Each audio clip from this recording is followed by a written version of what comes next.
Girl groups have been a staple in the music scene for almost 100 years now, and some of the biggest groups came from continental Europe, with a sound all their own, fusing together the classic girl group sound and harmony with Europop and dance music. The first major girl group to come out with this sound was Love, a Dutch group that quickly became one of Europe's biggest artists of the 1970s. History repeating.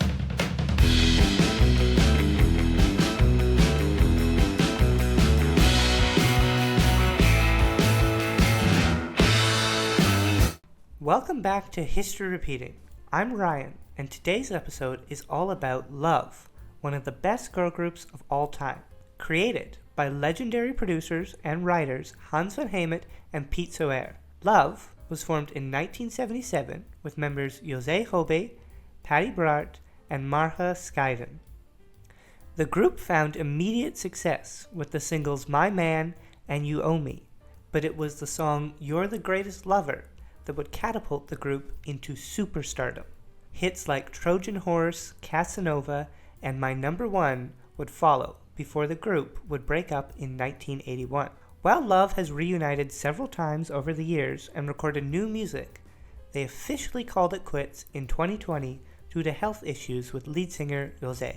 But it's easy to see the group's influence with several other European girl groups that have a similar sound popping up shortly after Love's breakthrough. At the core of the Love sound was Hans van Hemet and Piet Zoer, who wrote all the songs, with Hans producing every album during the group's original run. On top of this was the vocal blend between José and Marga, with José having a strong and dark voice, while Marga had a light and bright voice that perfectly blended with José. Together, they created a sound that is pure happiness. It's truly impossible to be sad while listening to Love. Their music just exudes joy. I've been lucky enough to speak with both José and Marga, who are both so proud of their musical legacy and the happiness that they have brought to all of their fans. So now let's hear from Marga herself, all about her time with Love and beyond.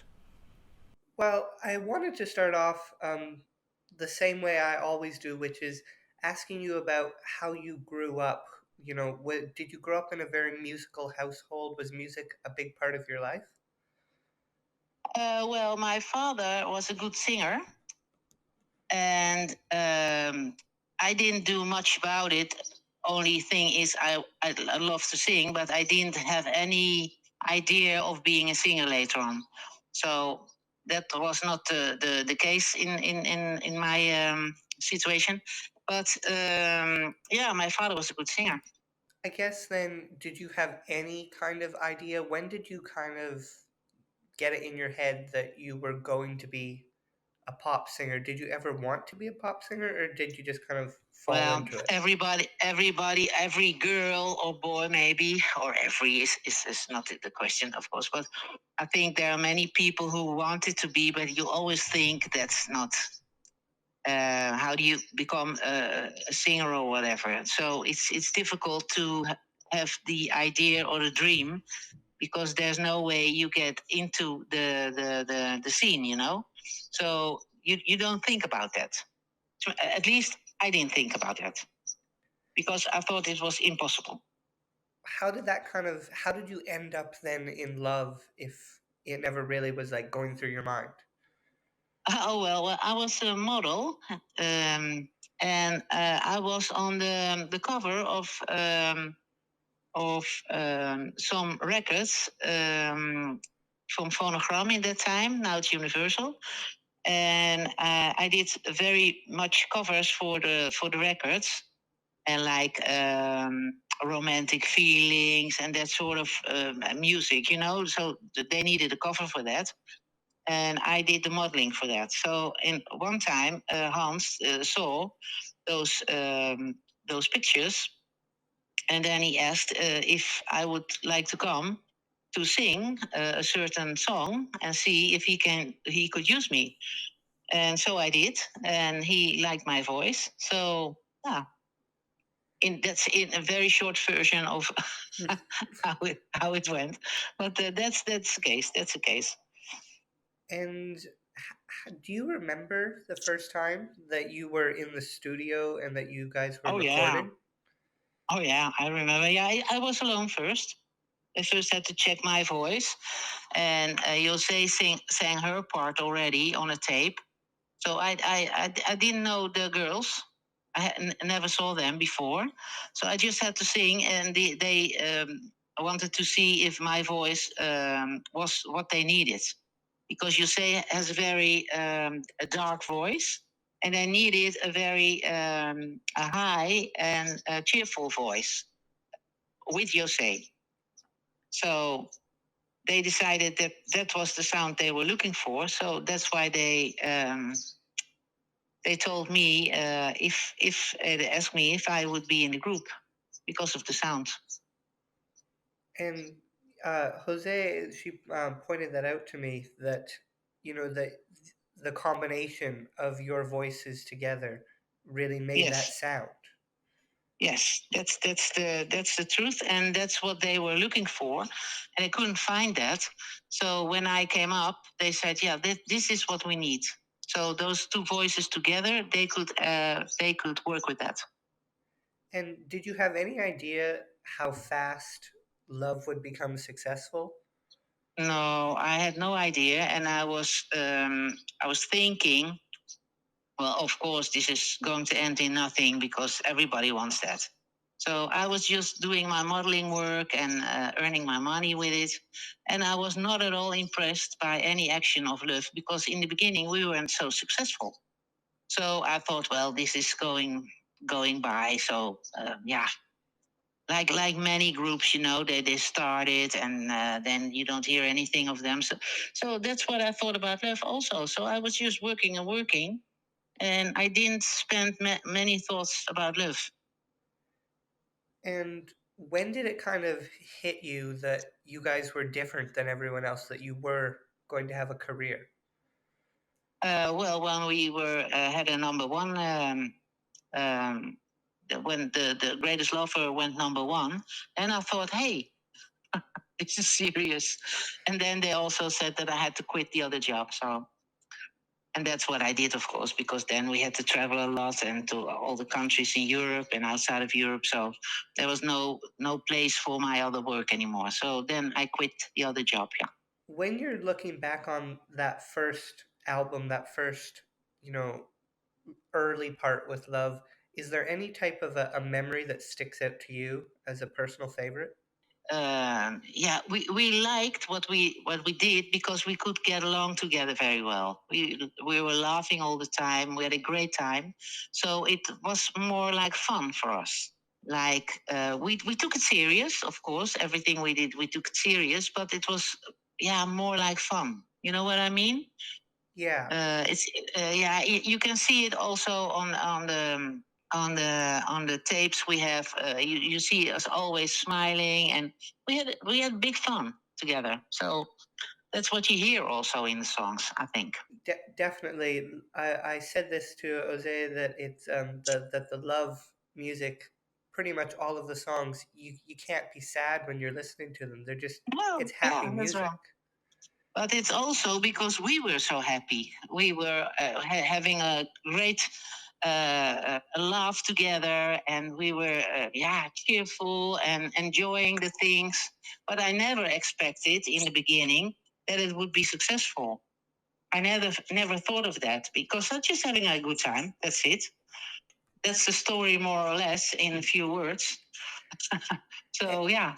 And then did it, was there a lot of touring that was involved during Oh the yeah. early days? Yeah. Yeah. We first, of course, our price weren't so high in the beginning, but because we were not famous. And later on, when we became famous, then we had to work like 5 times as hard, and also earn big money, of course. But also, you don't have a private life anymore. Was that difficult for you to go into that type of a No, world? no, not difficult. No, but on the end, then you see that it was too much. In the end, you can see that everybody is tired, and it was too much all together. But in the beginning, you don't know that, and you're young, so you can do a lot of things. But yeah, after a while, yeah, you have to go to this country, to that country. You have to fly back. We had a private plane to bring us back every day to Holland to do the performing. And that was too much. That was too much. So in the night we had to perform. In the morning we had to go again to another country, do our thing, do the TV show, do the interviews, do the photo shoots, and then go back to Holland again and do the performing. So the performing was really, yeah, you have to travel and you're tired, and yeah, so that was not so good about it.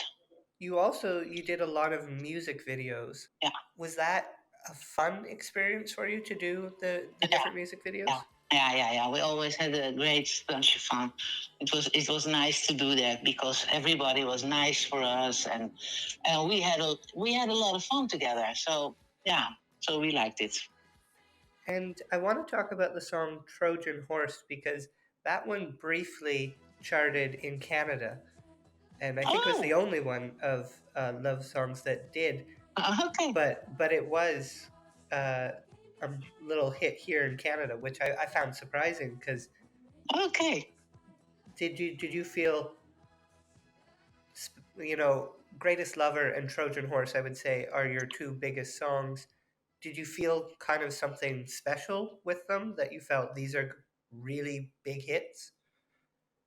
Not in the beginning when you recorded the songs, because when you record an album, you have your own, your own, how do you call that? You prefer one song better than the other. And like in the beginning, Greatest Lover, we did not like, neither of us liked it because we thought it was so childish. And we wanted to have a little bit more, heavy stuff, but that was not possible with Hans. So, and Trojan was the same. So it was nice to record it, but we didn't have any idea that was going to be number one. No. And what was your personal favorite from the first album? Because Jose and I talked about Who Do You Want to Be being what we thought was the best one. That was nice. Yeah, that was nice to do, and also, yeah, a bit more like we were at that time, you know. So yeah, that's right. That was a good song. Then going in to do the next album, you had more hits again. Did it kind of feel like, you guys were the biggest thing around in Holland at the time? Yeah, we were the biggest thing. Yeah, and not only in Holland. So everybody was trying to copy us, and also with the clothing. They also copied the clothing and everything. We were copied from the beginning to the end. So that's, of course, yeah. It's you get nervous of that you, everything you do, they make a copy of it, and that's, yeah. I don't like that.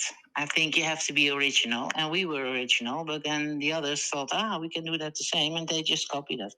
So yeah, I didn't like that, but of course, it's a compliment when they do it. So What do you remember about the fans during the 70s and the early 80s? Yeah, what do I remember? Well, we have a lot of friends still. They were before they were fans, and now they are friends. So that's nice. That's nice. So they are also older, and we still see them. Next Sunday, we see them again. And I have a house in Ibiza in Spain, and that's an island. And 2 weeks ago, the guy who made the love book, and that's the one, he made it from us for all the pictures we did and the whole career. And he went to Ibiza to see me with his friend. This was very nice. So that must be nice to have the fans and becoming friends.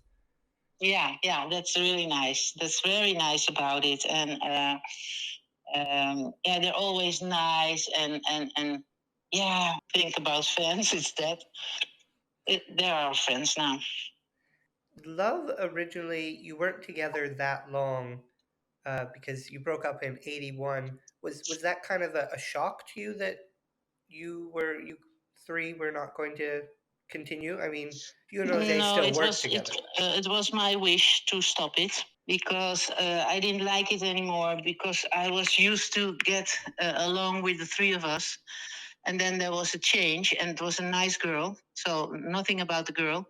But for me, it was too heavy with all the how do you say it? All the problems we got because Patty left, and we had a deal with a record company for millions and millions of money, and we all had to we had to fight against something we couldn't. So I didn't like it anymore. So I couldn't anymore. Let's say that. I became ill. What was going through your mind after Love ended? Did you still want to continue? I know you did, but did you No, still want to do music? First beginning, not. No, not at all, because I was, my body was saying stop, no, can't anymore. So I was empty, completely empty. So it took time, and then after years, we started again, and then it was nice. And then you briefly, but a couple years of what fans call Marga's Love is that you started in 1989 with two different members. Yeah. Why did you want to start Love again? Well, no, it was in the beginning. It was like we would start in the original with the original José and Patty. But then José was afraid that she had just had a child, Tim, and she was afraid that she would have to work again so hard that she would lose her marriage because she wouldn't be at home anymore. So she said, uh, uh, "I think I'm not going to do it because I'm afraid that I end up without a marriage." So she went out, and then we asked her, "Is it difficult for you if we are going with another person?" So that was Diana, and because we already had half an album ready, we took it in. We did it, recorded it in England. And so we had to do it all over again. And then Patty said, "I would like to do some TV work, so I can't do this anymore." So I had to, I had to go on with another one again. So it wasn't my idea to do it like that.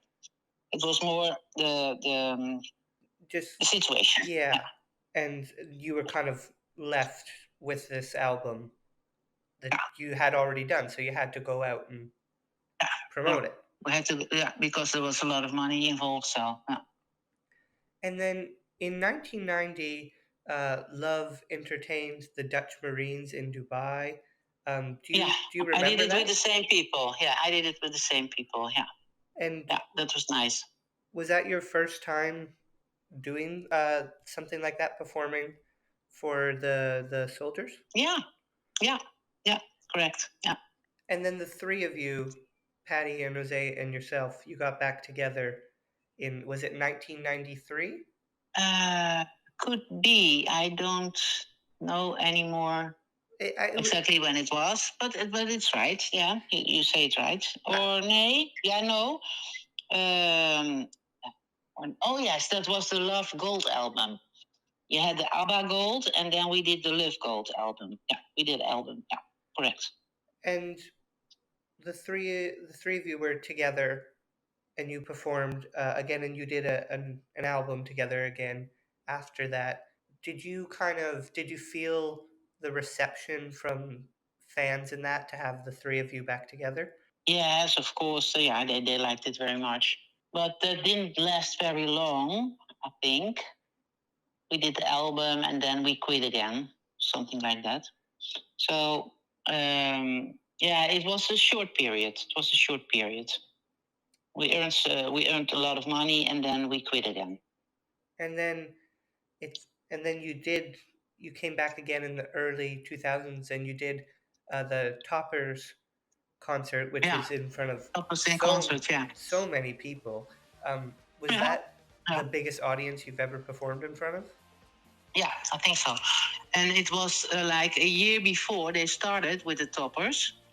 And then the guy who started it, René Vroger, he phoned me and he wanted to come to my house to have an interview with me, because there are three guys and we were three girls, and he wanted to have some advice how to go along with that.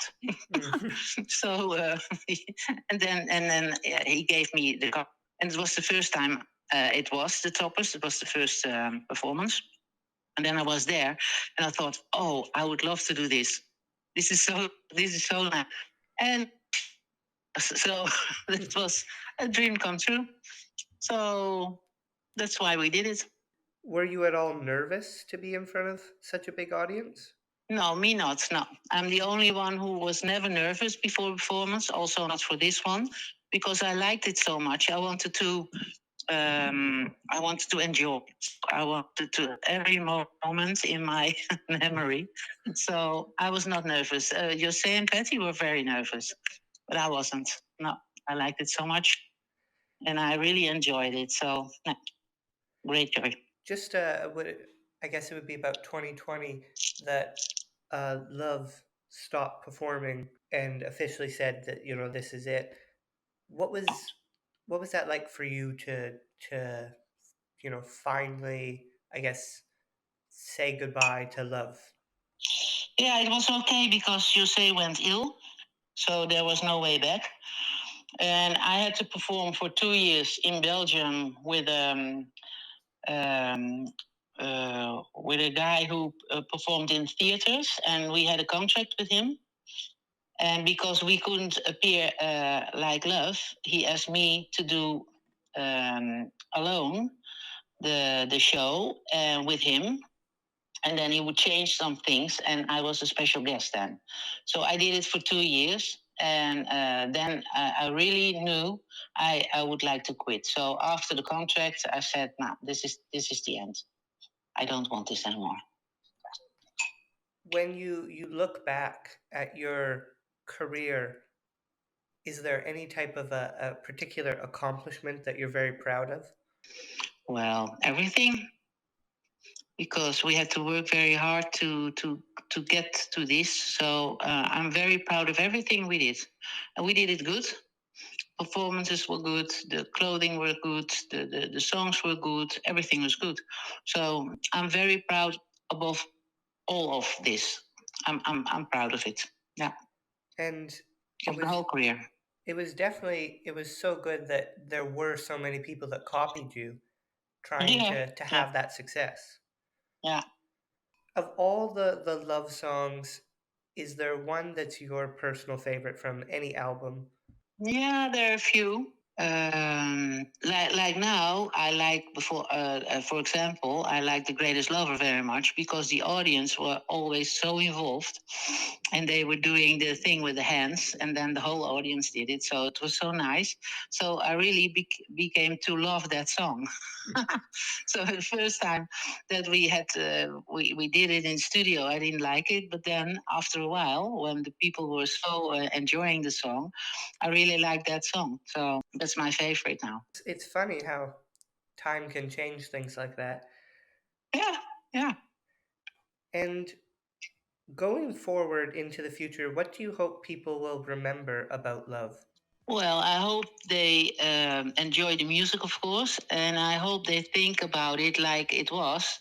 It's like three girls, ladies, very cheerful and a little bit sexy, but also childish and everything. That the whole concept. I hope they liked it and enjoy it still. I hope that.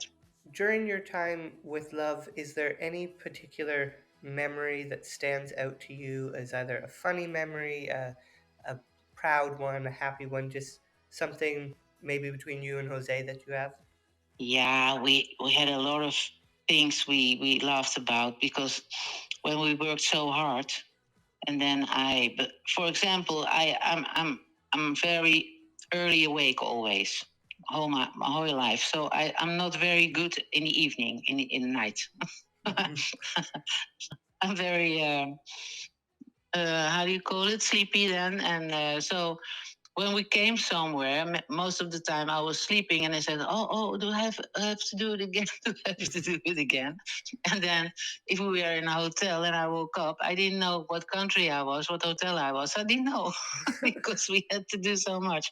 So it was strange, very strange life. Because when you work so hard, you don't know anymore where you are. So that's funny. It was amazing getting to hear from Marga, and I want to thank her for taking the time to speak with me. She was an absolute delight to talk to. And if you haven't already, check out our previous episode with José. I'm sure most fans are already familiar with Who Do You Want to Be, which, as you heard, is a personal favorite of mine, as well as José and Marga. So if you haven't heard that track, then I definitely recommend checking it out, along with Getaway and Life Is On My Side. Also available now on streaming is Marga's solo singles, which are definitely worth a listen. And if you enjoyed this episode, then I recommend checking out others with guests like Middle of the Road, Cindy Alter of Clout, and The 3 Degrees. But until next time, I'm Ryan, and this has been History Repeated.